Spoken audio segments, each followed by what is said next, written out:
So with the fall of communism came a lot of questions. Chief among them, when you're dividing up decades worth of state-owned assets, who gets what?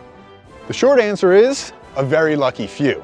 In the early 90s, private citizens with the best connections to the powers that be were essentially just gifted a whole bunch of previously state-controlled assets. It's all best personified by the Russian oligarchs, a group of super powerful businessmen who control a disproportionate amount of the country's wealth. We came to Moscow to see how the 0.00001% live.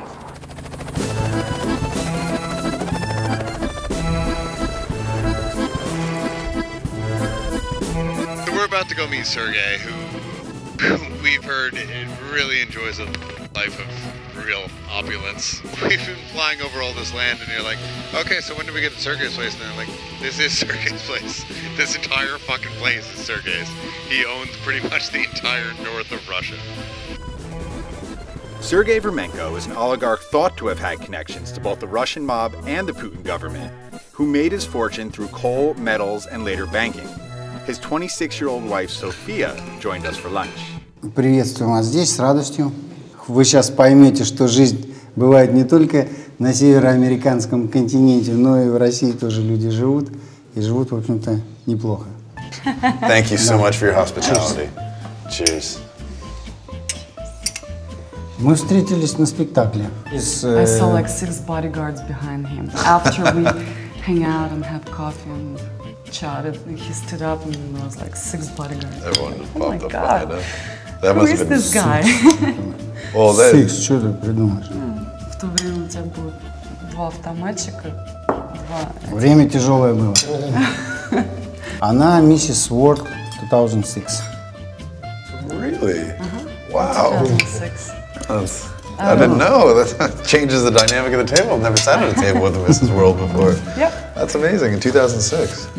Wow. It was a huge scandal as well. So they thought like there was cheating or some backroom They were saying deals. right away that he was standing there with the gun saying, you know, no, put a crown on her. You know, like, I assume that's not the case, right, Sergey? Of course not.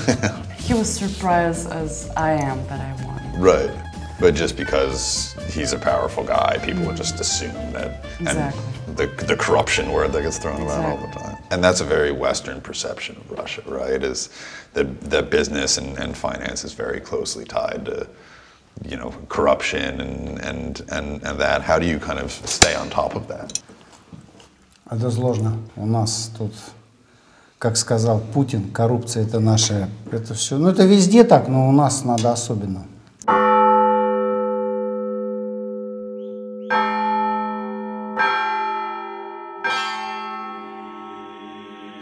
After our caviar, Sergey took us to view his collection of Russian religious art. Oh, wow. Valued at over $200 million, it's thought to be the largest in the world. So this is essentially 1/10 of Sergey's collection of icons, housed here at a private museum. Not at his main house, just at one of the country houses he has. He built a private museum, and it's stunning. Предел Спиридона Тремифунтского. He's the favorite holy icon for the businessmen to pray to. Why is this the favorite of the businessman? Потому что он помогает. 2008 год мы постоянно молились, и мы смогли преодолеть кризис, хотя он очень тяжелый был. Сейчас едем в деревню, в тайгу, в дремучие леса на охоту. Это волки, медведи, рысь. Всех их там не убьем, но вот очень много зверей. Should I be concerned about the wolves and bears that we don't shoot? All right. All right. Vodka's the answer. Let's go with that.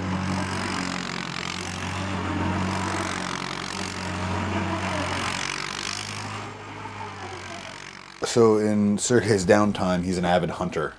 So much so that he has this entire estate of cabins out here where he hunts wild boar, among other things. So he's brought us out to traipse through the snow and hunt some boar. But outfits are first and foremost.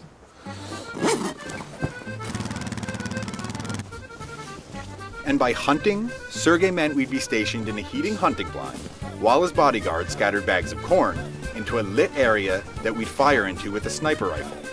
Not exactly sportsmanlike, but a lot of fun. Это будет происходить так. Мы откроем вот это вот так, тихонько. Или то. Стоишь вот так. Надо сейчас Пиздец.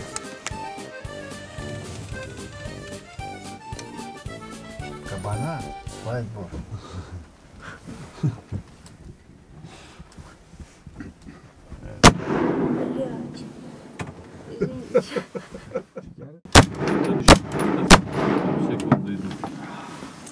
Congratulations.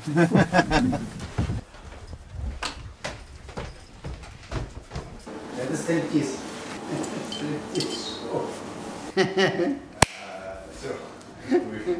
been up for 48 hours and we've been drinking vodka since 2 p.m. But Sergey says it's time to go to the sauna, so it's time to go to the sauna. We've got our hats, we've got our robes. Сейчас проверим, не стирается тату или нет от нашего веника. I don't know what that means, probably not good.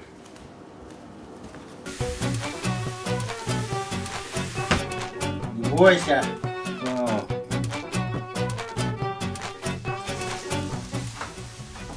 Я буду его парить сейчас. Парить по-русски. И начинается вот такая парка. Это же тяжкое преступление в Америке, налоги. Налоги у нас никто не платил. То есть была вольница. То есть так вот было. До того, как мы Путина избрали. Was saying in the United States, Sergey, that it's not gay if it feels good. How have things changed? Obviously, you know, over the last 2 decades, Russia's undergone dramatic changes. Where do you see this going? Мы все равно медленно двигаемся, ну, к западу, к цивилизации. И рынок выравнивается, и уже денег бешеных нету. То есть все идет, ну, идет туда, куда должно идти.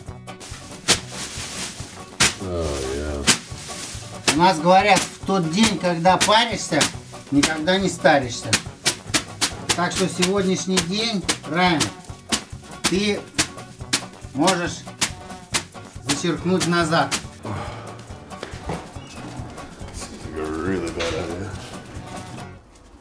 И сам вот стараюсь, чтобы вот у меня люди работали и зарплаты получали. Ну, я, конечно, сожалею, что не все богатые в нашей стране.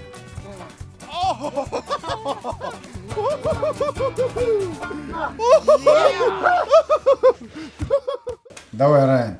Да. Допьем? Jesus Christ. Cheers. Cheers. Fuck